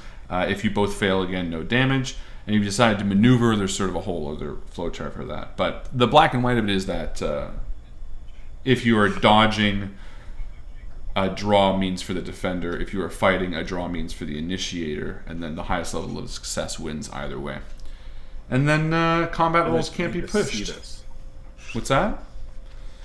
I need to see this. Is this diagram? Yeah, it's in 412 of the handbook. Okay. Of the handbook for the recently diseased. Good You don't reading. say. Narrated by Morgan Freeman. It makes sense because basically the two easiest choices are when you're getting attacked, you can either dodge or you can fight back. If you fight back, the highest level of success wins, but if it ends up being a draw, then you're going to lose. If you dodge, again, the attacker wins if they have a higher success, but if it's a draw, you win. So really it sort of depends on how good your score is, how good your dodge is, and whether or not you actually want to survive the attack. How cowardly you are. How cowardly you are. Well, I've got a 80 for cowardly. Oh, do you? Yes. That's a good That I rolled. roll. Yeah, I put a lot of points into it, just in case I needed to run away. Brady cat. Don't find myself fighting a monster I don't want to. But is anyone fighting a monster What they am I ever doing? want to? I jump in the water and swim away. I want to Start a fight new this life. monster. This is a monster I want to fight. We're not going to be dealing with magic. Magic is dumb. No, we're not going to be dealing with Magic? well, Why not? because it's really frustrating and it's always punishing. I mean, we might, but honestly, to me, magic is like this is just as an example. If you wanted to say learn a book, which would be You're a laughing. spell, It's laughable. You're laughing already. because it's hilarious. Okay, let's say you wanted to read a book that would give you a spell. Al-Azif is... so you would lose 2d10 sanity, and it would take 68 weeks to read it. Wow. Yeah. I mean, some of them are smaller. Like you can But read. boat trips take a long time. They don't take 16 weeks. I mean, that's. 68 weeks, more than a year to read it. Yeah, I guess because it's all. I mean, don't get me wrong. There are different. That's an extreme example. There are simpler spells you can learn, but they're all meant to be punishing. And honestly, I would love to do a long form campaign where magic is really involved, but most of the time it's, you guys are all gonna die. We would just play fucking Dungeons and Dragons. What's up, Audio Ahmed? Oh, hey, Audio Ahmed is a coworker of mine at really? Sound Blue Theater. Hi, coworker of his. Yeah, he's doing editing, sound editing with our company, and he also plays RPGs. Rippage? What are you playing again? Rippages? What are you playing again, Ahmed? Reap? What's a rippage? RPGs. Have you ever heard of an RPG, you guys? No. No. They sound Sorry, nerdy. Ahmed, they're a bit new. Sounds shitty. Is that like FBI? Oh. Something like that. Yeah. But I told him we were going to be doing Call of Cthulhu, and he was like, "What? Sick?" And Yeah. so he said he'd It come is check going to out. be sick. It's gonna be so sicky. We're going to be running RPGs this weekend. Maybe we should talk a little bit about that. Please do, Joe. That's a great idea. Because we didn't, yes. Everyone take a look at Justin. Look at my left pec, please. Ooh. We will be at Chronicle Brewing, which is our sort of associated brewery, if I can say that. Is that allowed? Yeah, of course. I'm just going to say it. That is in Bowmanville, Ontario. We're going to be there this Saturday at 7 p.m. We'll probably be there a little bit earlier if you want to come by. Harlan's going to be running a game. Justin's going to be running a game. I'm going to be running a game. Please come hang out. Come drink some D&D themed beers. Justin, what are you running? I'm running a game called Dragon Age by Green Ronin Publishers, and a blight is upon Ferelden, and you are a member of a mercenary guild that has been tasked by the Chantry to kill as many Herlocks and Gerlocks and emissaries as you can in order to make as much money as you like. That sounds fun. Yeah, should be an interesting one. I'm going to be How about you, running D&D, Dind. which is kind of my wheelhouse, but this is not just your average one-shot. Oh no. Imagine outer space. Imagine pink trees. This will be kind of a hallucinatory romp. It's going to be lots of fun and lots of surprises. So I'm very excited. I'm not going to give too much away. Give it away, give it away, give it away now. Harlan, do you know, what are you doing? So here's the thing. I was going to do End of the World.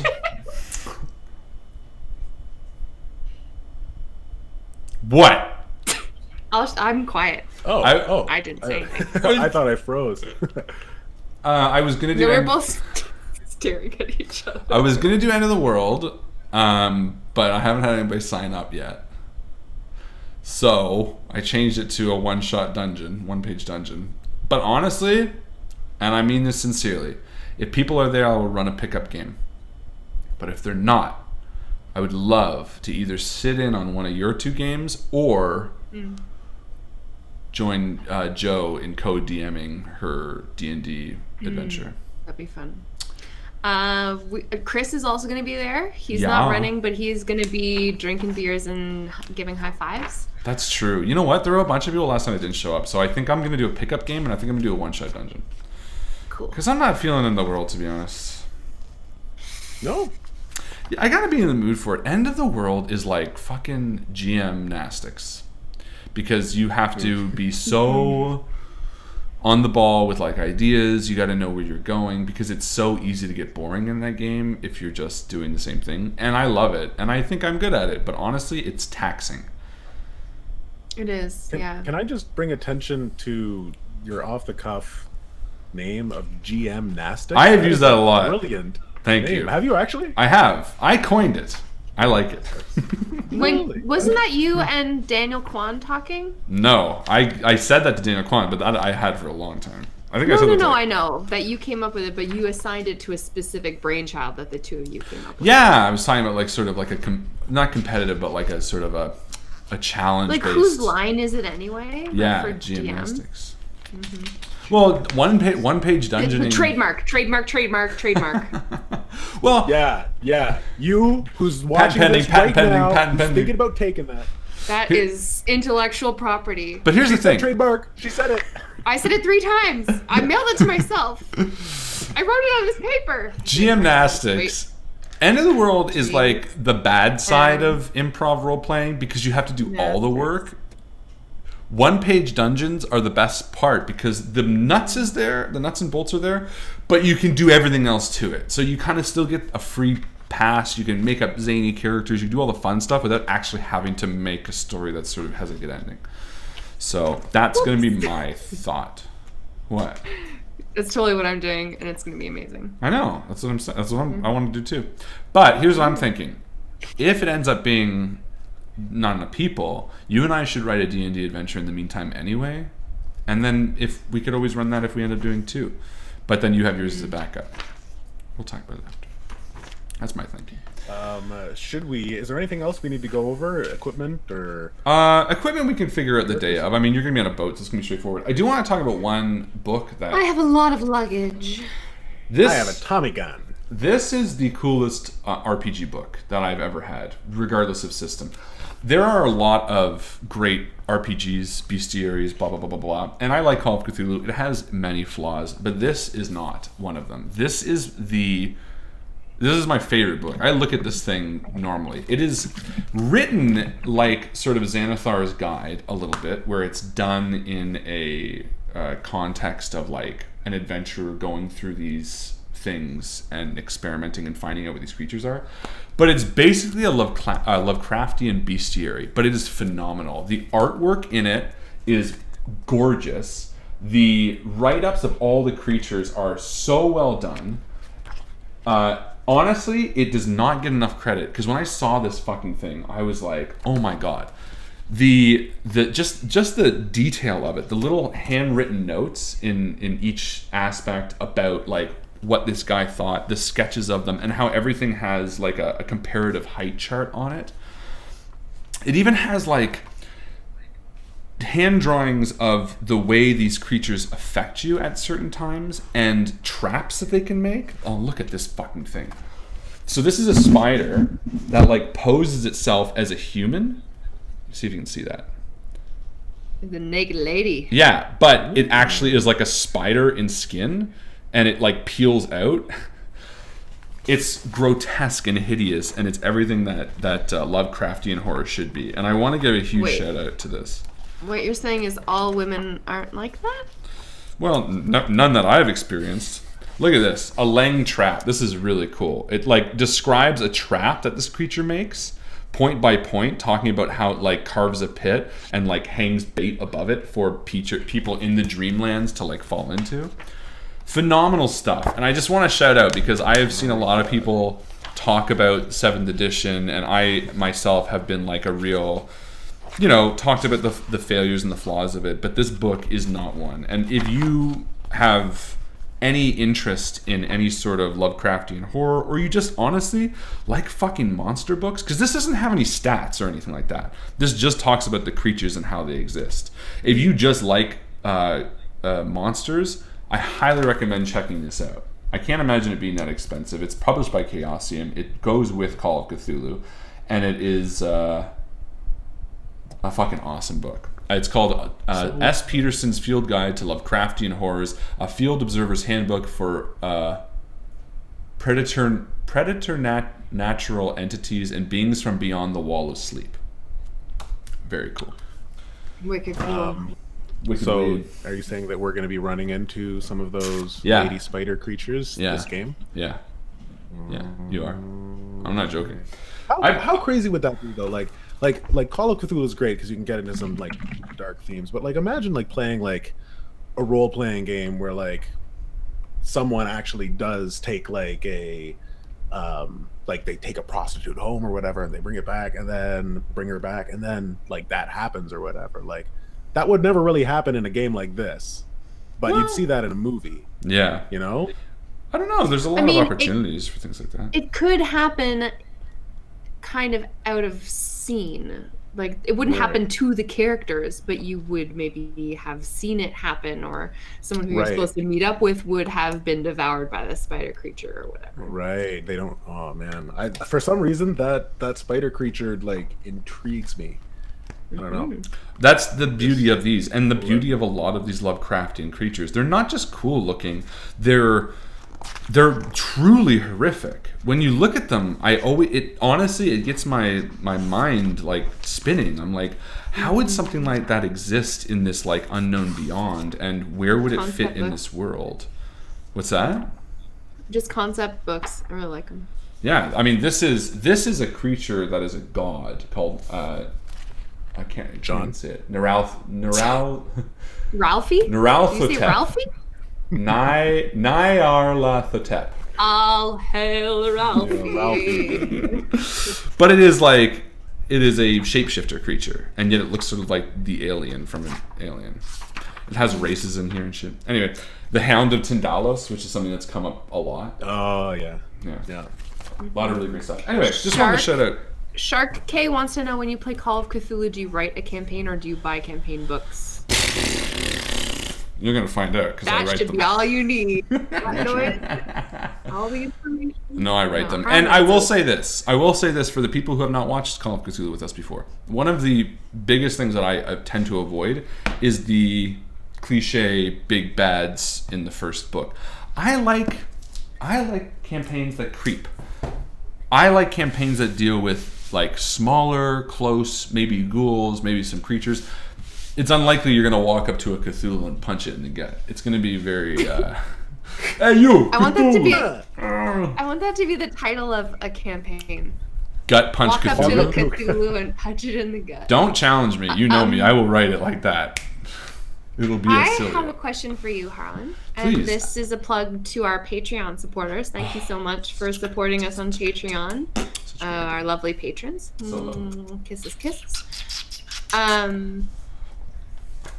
Part of the reward that you get for supporting us beyond, I believe, $5 a month and higher on Patreon is that you receive all of the campaign notes from the games that we play. Yes. Now, that can just scratch your itch if you're just curious about how the different DMs plan their games. Or it can help you run the game that we run on stream if you're interested in playing it with your home game. So Harlan, given that you write these games and it's going to be, a 6 to 10 part campaign, depending, how do you plan to release your campaign notes to our patrons without spoiling it? So what we're going to do is, during this campaign, it's going to be a little bit different. The Patreon supporters are going to get the campaign notes in full at the end of all of this, because I don't want to do spoilers. However, last time we did Call of Cthulhu, we had riddles worked into the games where you as a community would work to solve them, and that would aid the investigators. With the Patreon, we are developing something that you're going to have sort of monthly riddles, quizzes, things like that, that when you solve them and help out, you're going to get XP for a game, and you're going to be aiding the investigators in a small way in the game. So, and this is going to apply for the $5 and up, because this is sort of, again, during Call of Cthulhu, this is going to swap out those notes. You're still going to get them in the end, but this is going to be in that time. So, if you are a Patreon supporter or you have considered joining and you have not yet, this is a great time to do it. You're going to get fun little games, sort of monthly, while we're working on these, for each game, obviously, so you'll get the 4 of them. And that will help the investigators. And you're going to see the way that they help in-game. You'll find some familiar things. You'll be on the inside track. And they'll be talked about in the Patreon lounge on the Discord. So, good question, Joe. And there's your answer, friends. Hope that helps. That's cool. I'm looking forward to that. Yeah, me too. We all agreed to help write some. So Joe's going to write some. I'm going to write some. It's going to be a lot of fun. I like the idea that there's like a detectives guild like helping us out behind the scenes. Well, that's what it was. The first time in the first game, Jarrett Coombs had a diary that contacted the spirit world, and all of these spirits of dead investigators helped us. The same is going to be true in this time. However, again, like I said, it's going to be a Patreon Lounge exclusive. So that the Patreon Lounge will be renamed Spirit Realm for the time being. So there you go. And you only need to give $1 to get into the lounge, so there you go. And then the quizzes, again, will be helping the investigators, putting your name in the story, and like I said, you're going to get that XP reward. So Don't ways fuck it to up. help. Honestly, and I know some people were like, I was free to talk last time, and listen, you're still happy to give suggestions, and we're still going to interact with the community. But Patreon Lounge is a way to like read the very specific comments, where otherwise the Discord chat just goes like this. You know what I mean? And no one's going to get read. So making the Patreon Lounge the Spirit Lounge, or whatever the fuck we're going to call it, is like an easier way to let the people know that we appreciate them, the ones that are giving us money, and also just give us a way to read those comments without being So filtered. true. So And it's way less expensive than like an airport lounge. well, So pricey. unless you just like fake a heart attack to get in. You can do that, right? Fake a heart attack to get into the airport? I think they just take you to the clinic, Well, Probably not the lounge. hospital. No, I don't want to go to the clinic. I want to go to there. the I VIP need some one. champagne. The VIP one. Champagne heart attack. VIP. Now Harlan is the popular one. That's not even true. I was always the popular He's one. always been the stupid. Perfect. Well, I guess that's it. I mean, maybe we'll end early tonight. We've talked about character creation. We've talked about Call of Cthulhu. We have talked about what we're doing. Maybe a little bit of a hint on what we're starting off the game with. These 3 investigators are going to be on a ship called the Queen Mary, sailing towards Egypt in January of 1925. This game takes place in the same universe as the original Call of Cthulhu. It will have direct connections. It will have direct ties. So if you are a fan of the world we are building, make sure you go back and check that, because it is going to be pretty awesome. It's also going to be its independent story. So it's got a really cool little middle ground where this story we're telling is going to be new, and yet it's going to fit so perfectly and nicely into the overarching story that we've been working towards for a long time. You've been working on this story itself for a long time. I have. This cruise ship story.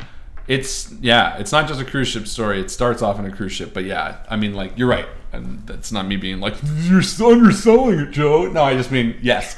I love me, right? I have, when Call of Cthulhu, the first one ended, I started writing the next part because I really liked it. And I wrote probably the first 2 games. This is it.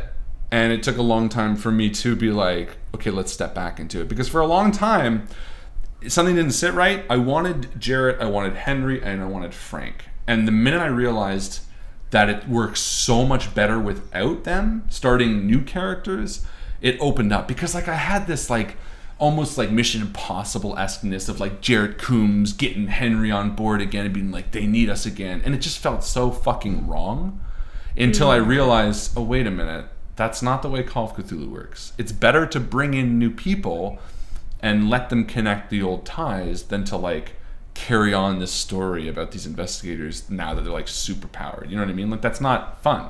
The point of Call of Cthulhu is to start again and then to die and then to start again. Yeah, the characters themselves they're just people.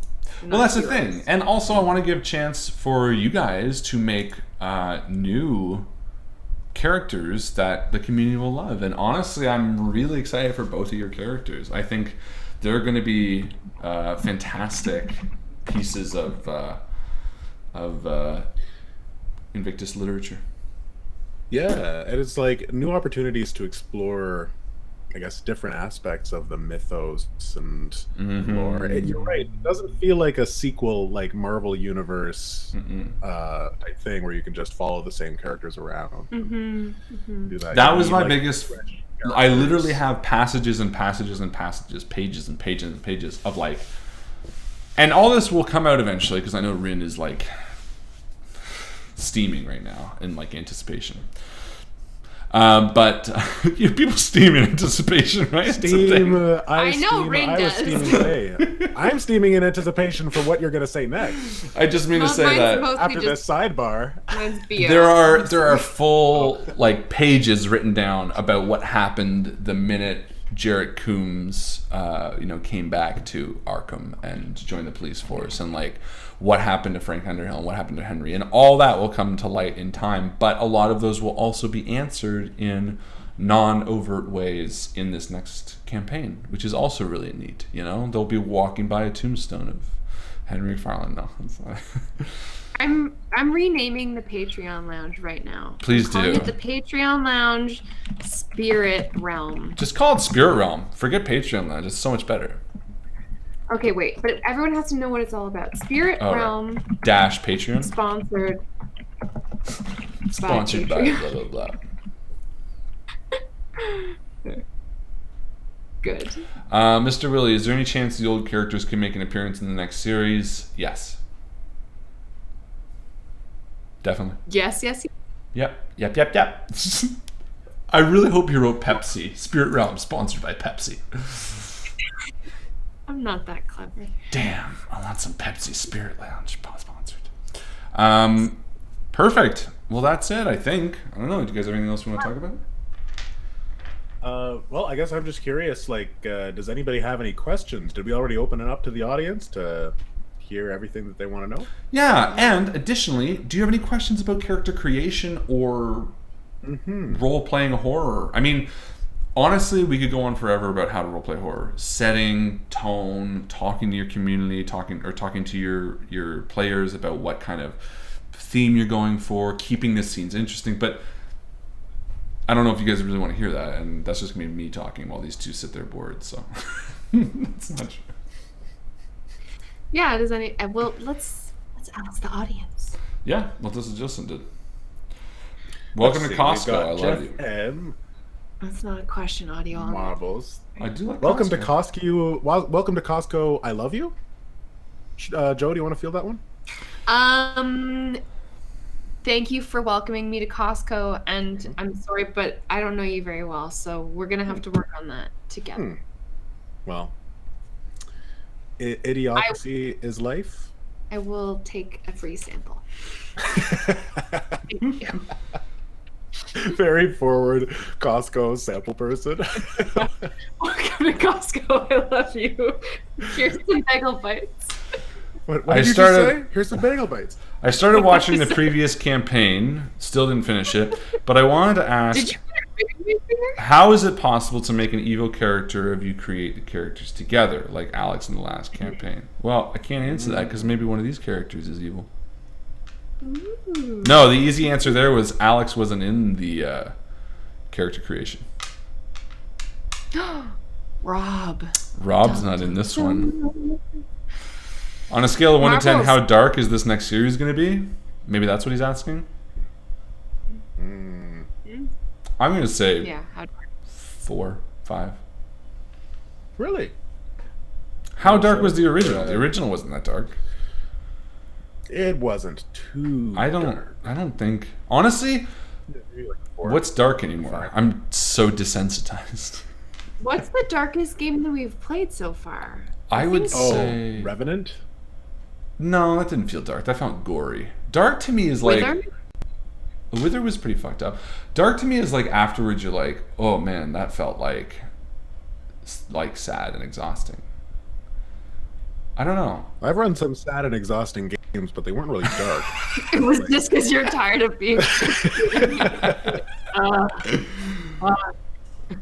How do you guys balance the meat grinder that is Call of Cthulhu and the resulting distance from the characters while still managing to be invested in what happens to the characters?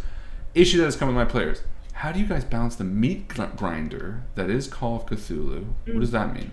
Expand on that. It means that basically it's really easy to die. Oh, I don't make it easy to die. Next question. While still managing to be invested in what happens to the character. Oh. So you're saying, like, because people are so likely to die, people become less invested. How do you manage that?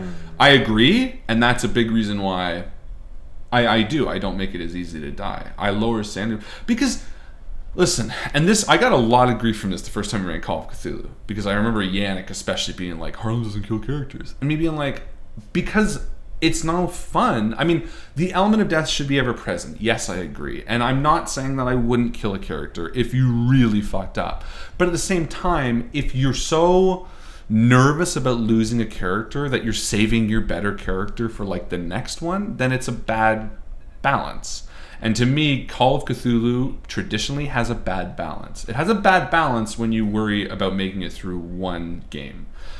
If you can make through, I'd say 6 to 10 is the sweet spot of when you could maybe die of like a series. That to me is a good balance, because you have enough time that you've gotten to know your character and enough time to understand the system and all that kind of stuff. Like, if you die in one game, honestly, I don't know. I think maybe the keeper didn't do a great job.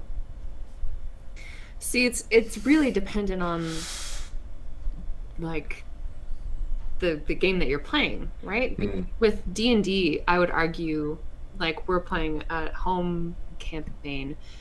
I would feel like I had done you guys a disservice if I killed you in the first 5 games. That's what I mean, right? I would be like, oh, that sucks. So anything less, like anything 1 to 5, I fucked up. Anything like 5 to 10, 15, maybe the pacing was wrong, but that's still okay. And then from 15 on, I'm actively trying to kill at least one of you. Yeah, and that's, I totally agree. Listen, that's the same with Call of Cthulhu. Good story. But that's what I mean. But Call of Cthulhu is different because it's not level-based, it's more time-based. To me, a character death in Call of Cthulhu is when the story is right. It's when that character is supposed to die. Meaning, if you have lived a long life, you're in the mythos and you're going crazy, and there's a baby that you can save or sacrifice yourself to do it, that's the right time for that character to die. And it's tougher because it's more story based than like XP based. That's the problem with a narrative driven game, and that's where games like this can feel a bit more on the rails. But at the same time, if you work with your characters to build a story together, if you work on building their characters together, then it feels more like a collaborative story than like gaining and losing things based on what the game does. Yeah, I think there's also an element of pacing and how quickly you're moving from suspense to relax. Like, if you can maintain that suspense, like there are many ways to maintain suspense. It depends on how your DM style is, because like if you introduce like scary monsters, like that's going to create suspense for sure.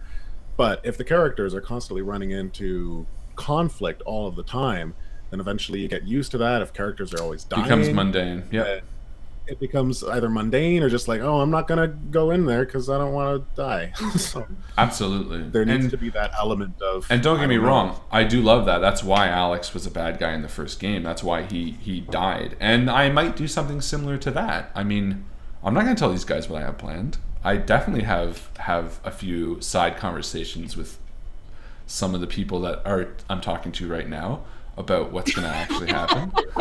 Not naming any names. Not naming any names, people, but one of these two people. And the other person is now thinking it's the other one. You know what? Someone was asking about our spooky game, and I forgot. Carly was right. Parasite was pretty disgusting. Yeah, that was really spooky. But Winterwoods is good, but I think Marbles is right. The last Call of Cthulhu actually maybe did take the cake, but neither of you saw that. But there was a few scenes in there.